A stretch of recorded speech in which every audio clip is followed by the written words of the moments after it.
thing is pretty much done. More ghosts, people. We're thieves. In a world that don't want us no more. Because mark my words on this, vengeance is an idiot's game. Rarely in gaming, you see a story that captivates a player's heart. In gaming, we rarely see story mode games that can captivate an audience. These games offer more than just a diversion. They craft immersive experiences that resonate on a deeply personal level. Games such as A Plague Tale Requiem and A Plague Tale Innocence make a player get attached to the characters because of their bond, hardships, and obstacles. And we will also analyze why Arthur Morgan is one of the greatest fictional characters of all time. But first, let's get into the story and its analysis. The events in Red Dead Redemption 2 begin at the late 1900s. The game revolves around Arthur and a Vinderling gang, ran by Dutch, and his partner Hosea, when he was a little boy. The game begins in 1899. The gang is escaping to the mountains after the Blackwater Massacre, a shooting that caused the death of an innocent woman and 3 members of the Vinderling gang. The woman was shot by Dutch, as one of the characters in the first game tell John that he shot her and left her brains hanging on the wall. Escaping to the mountains, they didn't expect the conditions to be so fierce. Looking for shelter, they stumble upon a cabin that has been taken over by the O'Driscolls. After Arthur, Micah, and Dutch kill all of the rival gang members, they stumble upon a woman that was taken hostage. Her name is Sadie Adler. The gang, understanding that she needs their help after the O'Driscolls killed her husband, they take her in the gang, but in the process they accidentally set her house on fire. In the mountains, they hear from Abigail that John has gone missing, so Arthur and Javier set out to find him. After trailing the mountains, they find John, injured from a wolf attack. They take John back home, but had to kill some wolves in the process. The final mission of this chapter shows that the gang attacked on an O'Driscoll camp and how they captured an O'Driscoll called Kieran Duffy. Meanwhile, Dutch has found a train that goes through the mountains often and plans an ambush. The train is owned by renowned businessman Leviticus Cornwall. The heist goes south because the dynamite didn't work to stop the train, so the main protagonist had to jump on the train to physically stop it. This makes Leviticus Cornwall furious, and he hires the Pinkerton agency to track down the Vinderling gang. After the heist, that Dutch decides that they should stay low and move to Valentine, New Hangover. In Valentine, Arthur rescues Micah from his imprisonment and Sean from a hanging. It is also depicted that Arthur had a relationship with Mary Lynn, a woman that Arthur loved in his younger days, but her father didn't want her to date a criminal. So Arthur and Mary parted ways. My family. I need your help. You mean the family that always looked down on me? And you want me to help them? She asks Arthur if he can free her brother from a cult. This is the first interaction that the player can dictate whether Arthur can do the right thing by helping or doing the opposite, leaving her to do it by herself. If you choose to help Arthur, you save her brother by taking him by force. Arthur also starts doing jobs for Leopold Strauss, a man that preyed on the less fortunate and makes them repay their debts when they have no money. Strauss sends Arthur to threaten Thomas Downs, but in the process, Arthur kills him, while Thomas spits in Arthur's face and mouth. Arthur also robs another train, and it makes Agent Milton, the head of the Pinkerton agency, meet Arthur while he's fishing with John's son, Jack, and attempts to persuade Arthur into giving up Dutch and the rest of his gang. Arthur refuses, and Milton is on the trail after a botched robbery. With many of the law officers dead, the gang is forced to run away again, this time south towards Rhodes, dominated by 2 prominent rival families, the Braithwaites and the Greys. Both families have hidden treasure. Hearing this, Dutch and Hosea devise a plan to steal from both families. They befriend both families and incite a war among each other. Dutch orders Arthur to keep them fighting while the rest of the gang steal all their valuable loot. Micah tells Arthur and Dutch to meet Cole O'Driscoll to have peace and stop the gang war. Obviously, it was a trap, and Arthur got kidnapped. He was brutally tortured, but managed to barely escape with his life. Wounded, the camp took care of Arthur, showing that he is family. The trap was the first sign that there is something up with Micah. After the incident, Arthur and Dutch are both appointed deputies of the town. But it's all a ruse, because the family knew that the Vinderling gang is tricking them, and they plan an ambush. In the ambush Sean is killed from a bullet to his head.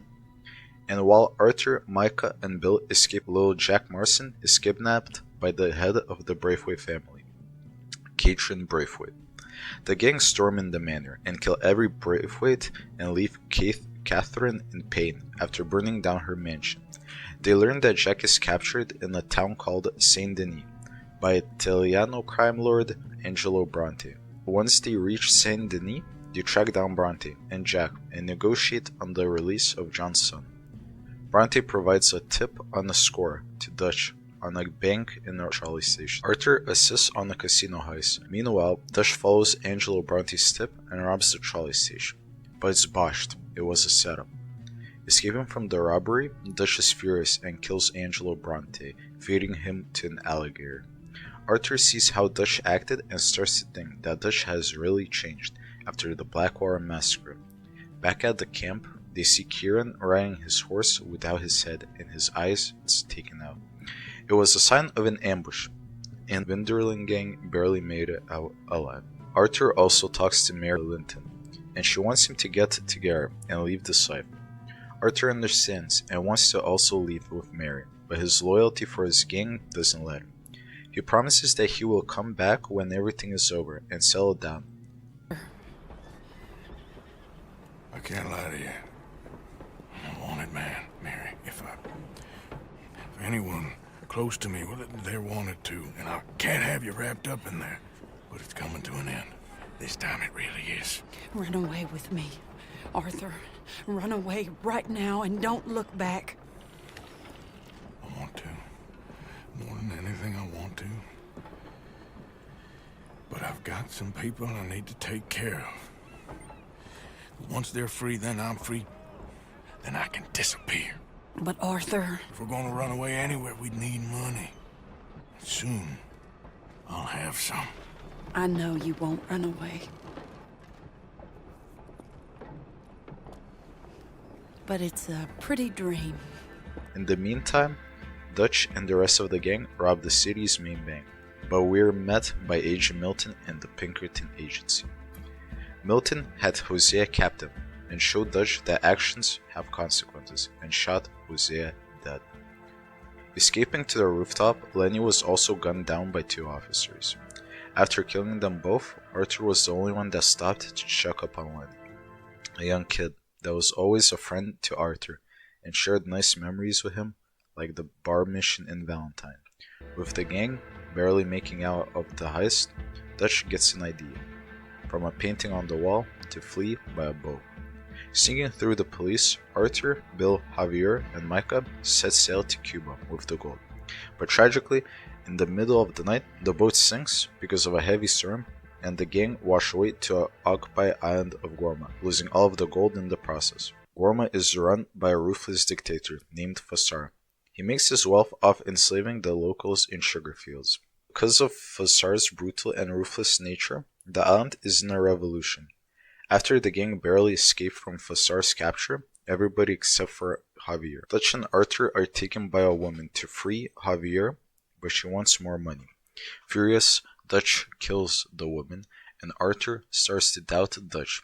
He tells Dutch directly to his face that it's not the same Dutch that saved him when he was a young boy.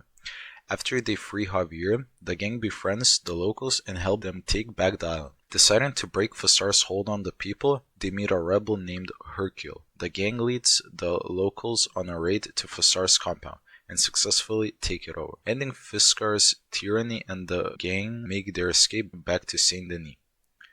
Arthur, Dutch, Micah, and Bill discover that the rest of the gang is hiding somewhere outside of Saint Denis. Agent Milton and the Pinkerton Agency know their whereabouts of the gang hideout and attack them, forcing the Vinderling gang to run away to Roanoke Ridge.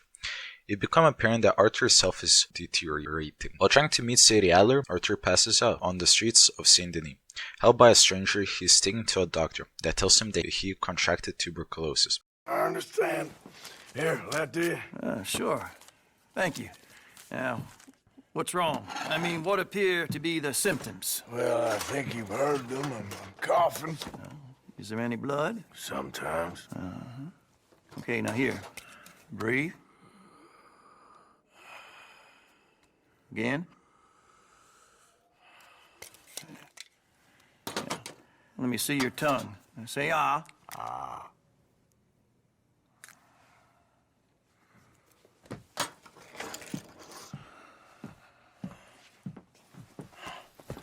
What is it?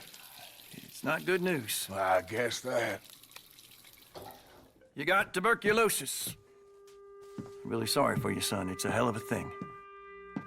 An illness that affects his breathing. He contracted it from Thomas Downs, the guy that Strauss sent take his money. Arthur understands that his days are numbered. Meanwhile, Dutch understands that the Pinkerton Agency witch hunt is funded by Cornwall and decides to confront him as his ship arrives in Ainsworth. Dutch tries to make a deal with Cornwall, but the deal breaks through and Dutch shoots Cornwall in the chest. After escaping, Ainsworth back in the camp, more and more members are getting tired of Dutch and his antics. Understanding that he is doing all of this for himself, something that the old Dutch would have never done. Arthur is the main person that is not trusting of Dutch. He doesn't understand why they are not trying to free John and letting him die. Sadie and Arthur devise a plan to free John and reunite him with his family.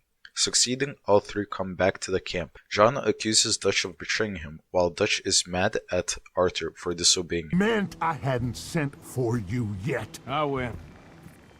But I said that. Yeah, I know what you said. I felt different. Is that so? Yes. Arthur also helps Rainfall rescue his son, the army, after Dutch has been using them to cover for them to escape. Rainfall tells Arthur that legacy he wants to have, good or bad. Brutality and beauty are both all around us. Yet so often we're unable to see past our own grievances. In the final ambush with Dutch and his son, Rainfall's son sacrifices himself to save Arthur's life.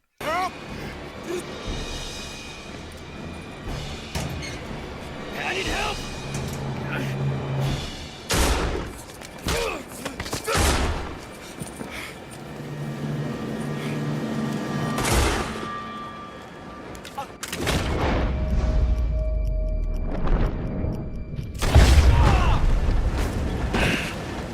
Thus ending the native tribe's future. Everybody was informed in the capture of Cole O'Driscoll, and the Vinderland gang knew that he was gonna hang. They knew that his boys would try to free him as Sadie, Arthur, Dutch went to the hanging and prevented Cole O'Driscoll from escaping, thus ending the gang war between the two families and Sadie getting her revenge for her husband. The final job, the last score, is a train heist. In the process, John is shot and thrown off the train. They take the money from the train and head out. At the time, Strauss is also thrown out from the gang because Arthur understood that Strauss was preying on the less fortunate and taking advantage of them. Coming back to the camp, the gang find out that Agent Milton took Abigail hostage. Micah thought that it's not worth it and Dutch once again listened to Micah. What is it like? I wanna live, cowpoke. I still got the choice. Dutch, it's just a girl. You're right. It's Micah. It pains me to say it, Arthur. But he's right. Touch! Arthur thought differently. He knew that Micah is no good and the rivalry that we see throughout the game between both of them is in a critical state. Arthur and Sadie headed to Van Horn to rescue Abigail. In the process, Sadie gets kidnapped and Agent Milton points a loaded gun on Arthur. Milton tells Arthur that the rat in the gang was Micah all along. He confessed about everything as in Arthur's words, he talked. Quite so many scruples. Old Micah Bell, Micah, you mean Molly? Molly O'Shea. Sweated her a couple of times, never talked a word, had to let her go. Micah Bell. We picked him up when you boys came back from the Caribbean, and he's been a good boy ever since. Arthur and Milton get into a scuffle, and Arthur is saved by Abigail when she shoots Agent Milton in the head, thus ending the Pinkerton manhunt. Going back to the camp, Arthur orders Sadie and Abigail to leave, protect Jack. You're good women. Good people. The best. You go get that boy. Abigail gives a key to all of the jewels and gold that Dutch has been hiding from everybody. In the camp, Arthur confronts Micah, Dutch, and the rest of the Vanderlyn gang. He explains that Micah talked. Miss Grimshaw was shot during the argument, and John appears out of nowhere. He survived the train robbery and confronted Dutch, saying, "You left me. You left me to die." Dutch explains that you're either on his side or you are against him. And before the gangs slaughter each other, the last trace of the Pinkertons show up and attack the gang one last time. Arthur and John escape through the cave. Arthur's horse gets killed in the process. Arthur's tuberculosis, or in TB, has deteriorated his health to the point that he couldn't run anymore. He gave John his hat and told him to be a man and be there for his family. It would mean a lot to me. Please. Ain't no more time for talk. Go. Arthur. Go to your family. Arthur! Get the hell out of here and be a goddamn man. You're my brother. I know. Left alone, Arthur stood of the rest of the Pinkerton agency. Ambushed by Micah, a fight ensued, where Arthur's gun gets thrown far away. Arthur rolls to the gun and somebody steps on his hand to prevent the final shot. It was Dutch. Arthur explains that Micah was the rat, while slowly dying from TB. Oh, Dutch. He's a rat. You know it, and I know it. Even though Micah is trying to convince Dutch that Arthur is going crazy, Dutch understands what he has done, that he failed to protect his gang, and walked away. Micah furious, he stormed off, and Arthur was left there by himself. He crawled to the edge of the hill and stared at the sunrise one final time. 8 years later, we see John, Abigail, Jack flee to Strawberry. Abigail is mad that John keeps trying to be a gunslinger and just wants to live a normal life. Turns out the family were going to Strawberry to find some honest work and to live a good life. Meanwhile, Jack started to get interested in books. He tells John about a book that has a king named Arthur. Makes John feel emotional because he remembers how Arthur sacrificed himself for his family. At Strawberry, John is ordered to supply food to Pronghorn Ranch just outside of Strawberry. At the ranch, he rescues Mr. Geese, goods from a gang that has been terrorizing them for a long time. Mr. Dickens, the rancher's worker, tells John that the men are Laramie's boys, a gang leader that has been terrorizing Mr. Geddes for years. After seeing that John is capable of protecting the ranch, Dickens tells him that he can work here, but he's also very curious throughout the chapter, thinking that John, or as in his fake name Jim Milton, is a gunslinger, but John shuts down the idea. Throughout the first epilogue, John helps around the ranch, but one night, Laramie's boys storm in the ranch and start setting the place on fire. John wakes up to the sound of screaming and gunfire, and fends off the rest of the boys, saving the ranch. Abigail was upset that John was gunslinging again. They got into an argument and Jack explained that he cannot change, so Abigail left, with Jack leaving John alone. Although losing his wife and child was hard, the ranch's protection from the gang the ranchers helped John secure a loan. Since the start of the epilogue, Abigail has been saying how much she wants to have her own home, her ranch. Her work. Gotta save money, get her what she wants. What does she want? She wants a place of her own. Said she found a plot up at Beecher's Hope. You? A rancher? John decided if he wants to get his family back, he needs to buy a ranch in New Austin. After meeting up with Uncle and Charles, they decided to build a new house in Austin. That's where we transition into Epilogue 2. The ranch is in Beecher's Hope. From the start, it didn't look promising. It was only a shack that homeless people lived in, and the ground was so dry that nothing would grow on it. After taking care of the homeless, John, Uncle, and Charles started building the house. Well, the thing is, mostly it was Charles and John because Uncle, blaming his lumbago, he couldn't work. In the meantime, Sadie meets John, and they both do bounty work. At first, John was hesitant, but it helped him get more money for the ranch. After building the house, Abigail and Jack come back, and John proposes with the ring that Arthur gave to Mary Lynn. Will you marry me? Get up, I am married to you. No, I mean proper. In front of God. You serious?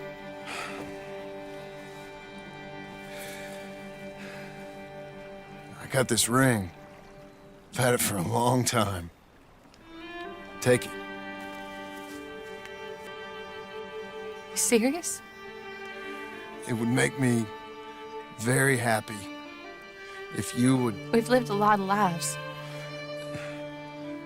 Let's just live this one from now on. After the proposal, Sadie arrives at the ranch and tells John that Micah and Dutch are hiding in the mountains, where the game started. Abigail opposed to this, but she understood that John needs to do this with Sadie and Charles. So Sadie, John, and Charles go on a journey to hunt down Micah once and for all. In the mountains, Charles was shot by a sniper, so he didn't have the strength to continue.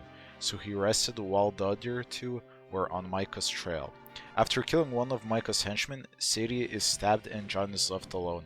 After meeting Micah, a gunfight ensues. Sadie sneaks up from behind and forces Micah to surrender, but at the same point, Dutch comes out and points at John. John, furious, tells how Dutch betrayed everybody. His sons in John and Arthur. Dutch, understanding and remembering Arthur's final words that he gave it all he had, he shot at Micah in the face, and John finished him off, saving Sadie and Dutch and walking away. They found the gold, the treasure from Blackwater, in the basement and set off. With everybody back at the ranch, John and Abigail got married, while Sadie and Charles went to live abroad in South America and Canada, respectively. And with that, the story of Red Dead Redemption 2 ends. Arthur is a character that has gone through so many difficult times, seeing his friends get killed one by one, understand that Dutch has changed and that he trusts a rat, a person that has been with the gang for a couple of months, when him and John were there from the start. They were like his family, his sons that he never had. The love life of Arthur and Mary Lynn changed Arthur. He became more of a lone wolf and a brute. We can see that in the first chapter, where he's basically the muscle of the gang, inciting fear to those that he feels threatened by that are against the gang. Arthur is depicted as a loyal enforcer for the Vanderlyn gang. He's tough, pragmatic, and willing to engage in violence and criminal activities to support the gang's goals. He goes by the code, and the most important thing to him is loyalty. As the story progresses, Arthur begins to question Dutch's leadership and the gang's direction. He thinks that this is going nowhere. He starts to see the destructiveness of their lifestyle that won't continue for much longer. Arthur's interaction with various characters influences his transformation. The ending of the game made people shed tears. His relationship with John Marston, his bond with the women in the gang, Jack, and the civilians he helped or harms, along the way, shaped his evolving sense of right and wrong. Arthur's diagnosis with tuberculosis is a turning point. Facing his mortality forces him to reevaluate his life choices and legacy. This terminal illness drives him towards seeking redemption and making amends for his past mistakes. People like Rainfall help Arthur understand that he can change, that he can find redemption. The whole game Arthur is hesitant, saying that he's not good enough for happiness or that he can't change. No, me. Forgive me, but that's the problem. You don't know you. What do you mean? I don't know, but whenever we happen to meet, you're always helping people and smiling. But by the end of the game, you can see how he turns from a brute that follows Dutch's orders to a man that wants to be good. Arthur is an iconic character because he feels real. His journey is emotionally resonant with players, showcasing the struggles of a man torn between loyalty and his evolving moral compass.